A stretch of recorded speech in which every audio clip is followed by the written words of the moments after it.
Hey y'all, and welcome to my garden. I am Sunny P, and I am gardening out of Arizona in Zone 9B.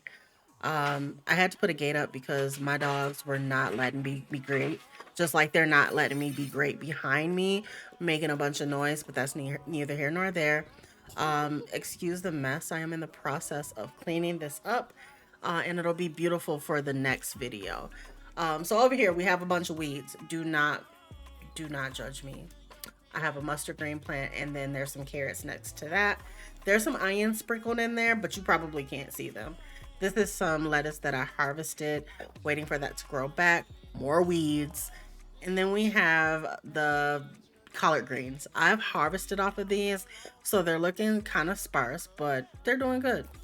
I got my cabbage plant here. I think that I planted this, I want to say a month ago, but it's looking really good. No holes, no damage, no nothing. Now this crookneck squash is flowering. I can't wait to see what happens with that. Over to my raised garden bed, I have some cabbages. They're not looking too good. They have some holes. I don't know if this right here is a collard green, kale, or another cabbage. We'll have to wait and see. Borage or borage, however you say it. I am pretty sure that it's those plants, but again, I'm not sure. My puppy decided to come through and move all of, like, take all of my markers. Now, this beautiful sunflower plant, I can't wait for it to flower. That one is an autumn beauty, and then this little sunflower plant is a chocolate sunflower. Both of those should be beautiful once they bloom. Now, we let's talk about this tomato plant. I gave this thing a big chop, and I think the chop was a bit too much, but look at that tomato right there. Once my mama go home, I'm making me some fried green tomatoes because there's only enough for one person.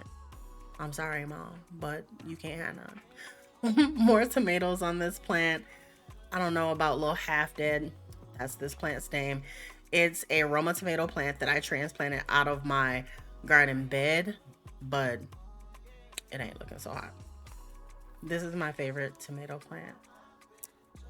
This was a beefsteak tomato plant that I got from the garden center. You'll be able to see here, right here. This is why I love that plant. All of those tomatoes. I got tomatoes upon tomatoes. I counted, and there's like 20 something tomatoes in there. That's crazy. But I thought this was the indeterminate plant, but it has remained fairly small and bushy. So we'll have to see what happens with this as it grows. All I know is I love tomatoes, and it's going to give me some. Now, swinging over here, this is a habanero plant. I don't know. I don't know. I don't know if it's going to make it. If you see the black spots there, I probably should have cut this thing back. We'll see if it produces. My eggplant, this thing was tiny when I bought it. It used to have some baby eggplants on there, but my dog ate him. There is one that you can see peeking. I do have a bunch of flowers that I didn't record. I recorded this one that's starting to bloom, but look at that baby eggplant. So cute. The cutest thing ever. I can't wait to eat it. You're gonna be mine soon. All right, over here we have an Anaheim pepper plants. There's two peppers on there. It's not very bushy. Again, a lot of this stuff is not in season. So I have this small one here. That's the latest one. It actually started growing at the beginning of fall, and it hasn't done too much. And then the big one over here was actually on the plant when I purchased it. So I think what I'm going to do is I'm going to actually harvest those soon and cook with them and see what happens. I almost forgot to show you guys my beets. So here they are. They're beets. Yay.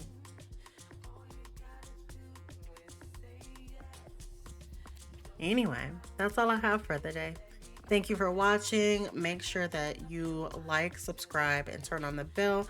There will be more gardening content coming soon. After I clean up, I will have another tour. And once it gets warm, there will be even more. Have a great one. Bye.